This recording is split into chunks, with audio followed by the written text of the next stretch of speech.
Shalom, salve, salam sejahtera Bapak dan Ibu guru hebat. Salam dan bahagia. Kami calon guru penggerak Angkatan 7 Provinsi Nusa Tenggara Timur dalam sesi ruang kolaborasi yang tergabung dalam kelompok A terdiri dari Damianus Fidelis, Manik Lewayan, Matius Magu, dan Erwina Telnoni akan melakukan studi kasus dalam pengambilan keputusan berbasis nilai-nilai kebajikan sebagai pemimpin. Berikut kami akan paparkan kasus yang akan kami analisis. Kasus ini kami beri tema pembayaran iuran SPP sesuai kategori pada siswa baru. SD Gemitso S1 melakukan penerimaan peserta didik baru di awal tahun ajaran 2022-2023. Sesuai dengan aturan sekolah, iuran SPP yang akan dibayar oleh peserta didik baru adalah sesuai dengan kategori pekerjaan dan penghasilan orang tua. Ketentuannya, siswa yang kedua orang tuanya bekerja sebagai ASN atau pengusaha dengan penghasilan antara 3 juta rupiah sampai dengan 5 juta rupiah atau di atas 5 juta rupiah tergolong dalam kategori 1 dengan iuran SPP Rp100.000. Siswa yang orang tuanya wira swasta, tenaga honorer, dan pegawai swasta dengan penghasilan di antara Rp1 juta sampai dengan Rp2.999.000 tergolong dalam kategori 2 dengan besar iuran Rp50.000. Dan siswa yang orang tuanya sudah meninggal dunia atau tidak bekerja dan penghasilannya di antara 0 sampai Rp999.000 tergolong dalam kategori 3 dengan besar iuran Rp25.000. Kasus ini terjadi pada saat penerimaan peserta didik baru tahun ajaran 2022-2023. Salah satu calon murid baru bernama Desi. Kedua orang tuanya bekerja sebagai ASN dan memiliki 2 orang saudara kandung yang duduk di kelas 4 dan kelas 6. Dalam sesi wawancara, orang tua siswa Desi meminta pertimbangan dari kepala sekolah dan panitia PPDB tentang kategori pembayaran iuran SPP anaknya karena orang tua Desi merasa terbeban. Kedua kakaknya masuk dalam kategori 1 dengan besar iuran Rp100.000.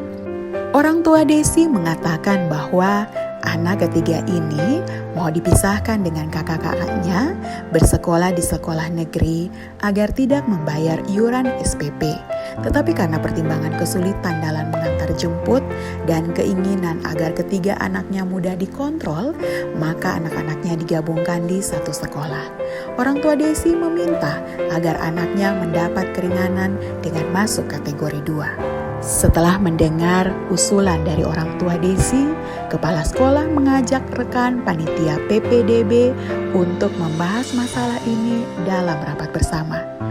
Di dalam rapat, panitia menyampaikan peraturan tentang iuran SPP dan jika tidak diberlakukan dengan adil, maka orang tua lainnya bisa mengajukan protes kepada pihak sekolah.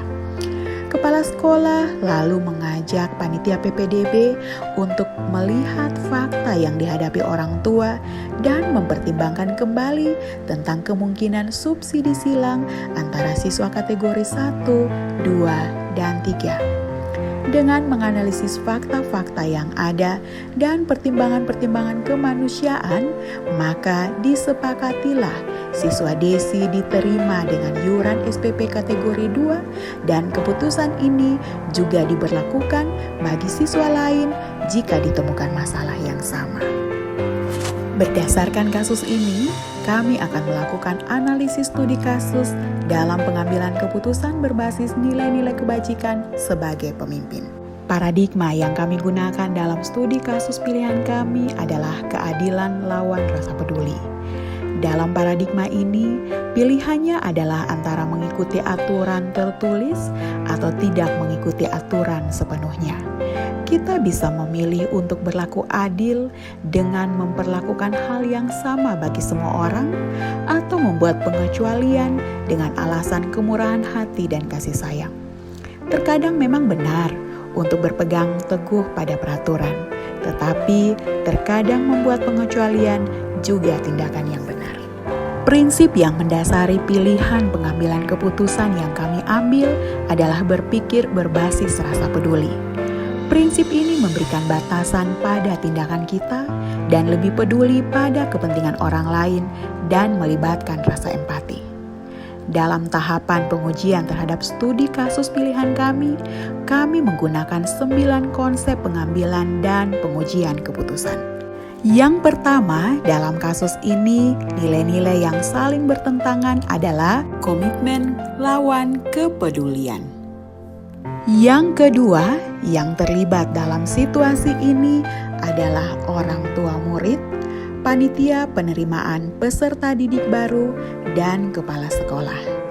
Yang ketiga, proses pengambilan keputusan yang baik membutuhkan data yang lengkap dan detail. Untuk itu, fakta-fakta yang relevan dengan situasi yang terjadi adalah yang pertama, ada biodata peserta didik. Yang kedua, ada peraturan tentang iuran SPP berdasarkan kategori. Yang ketiga, ada permohonan kebijakan dari orang tua murid untuk kategori siswa. Yang keempat, situasi ini berlangsung saat pelaksanaan penerimaan peserta didik baru dan rapat panitia penerimaan peserta didik baru dengan kepala sekolah. Yang kelima, ada opsi yang dipertentangkan atau diperdebatkan tentang kategori iuran SPP siswa. Yang keenam, adanya keputusan yang dihasilkan oleh panitia dan kepala sekolah tentang kategori siswa baru. Dan yang terakhir, adanya pembayaran iuran sesuai dengan kesepakatan dan keputusan bersama. Konsep pengambilan dan pengujian keputusan yang keempat adalah pengujian benar atau salah. Dalam uji legal menunjukkan bahwa tidak ada pelanggaran hukum karena situasinya adalah benar lawan benar atau dilema etika. Dalam uji regulasi atau standar profesional, tidak ada pelanggaran peraturan kode etik profesi. Dalam uji intuisi, tidak ada nilai atau keyakinan yang dilawan karena tidak ada kepentingan pribadi. Dalam uji publikasi, pengambil keputusan tetap merasa aman dan nyaman karena keputusan ini bukan sebuah pelanggaran salah lawan benar atau bujukan moral, melainkan benar lawan benar atau dilema etika, sehingga tidak akan terpengaruh dengan publikasi yang ada. Dalam uji panutan atau idola, akan setuju dengan keputusan yang diambil dan mendukung keputusan tersebut karena keputusan tersebut berdasarkan rasa peduli dan pertimbangan kemanusiaan. Konsep pengambilan dan pengujian keputusan yang kelima adalah pengujian paradigma benar lawan benar. Dari 4 paradigma dilema etika, paradigma yang terjadi dalam situasi yang dihadapi adalah rasa keadilan lawan rasa kasihan atau justice versus mercy. Yang keenam, melakukan prinsip resolusi. Dari 3 prinsip penyelesaian dilema yang dipakai adalah berpikir berbasis rasa peduli atau care-based thinking. Yang ketujuh adalah investigasi opsi trilema. Dalam mengambil keputusan, seringkali ada 2 pilihan yang bisa dipilih. Namun dalam situasi kasus ini tidak ada opsi trilema. Yang kedelapan adalah membuat keputusan. Dalam titik ini, seorang pemimpin harus membuat keputusan di mana dibutuhkan keberanian secara moral untuk melakukannya.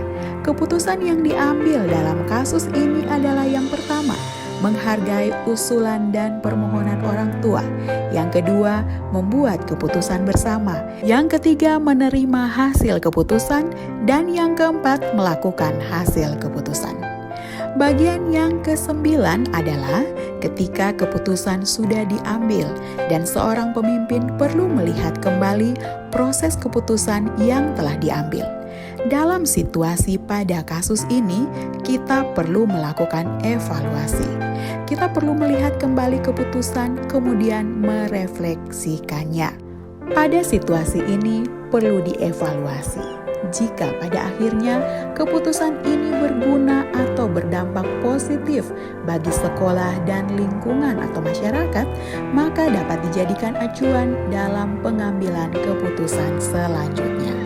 Berdasarkan tahapan-tahapan pengujian pada studi kasus pilihan kami, maka kami beranggapan bahwa keputusan yang diambil sudah tepat karena menggunakan salah satu dari 4 paradigma pengambilan keputusan, telah memilih salah satu dari prinsip yang mendasari pilihan pengambilan keputusan dan telah teruji secara tepat dalam 9 tahapan pengujian pengambilan keputusan.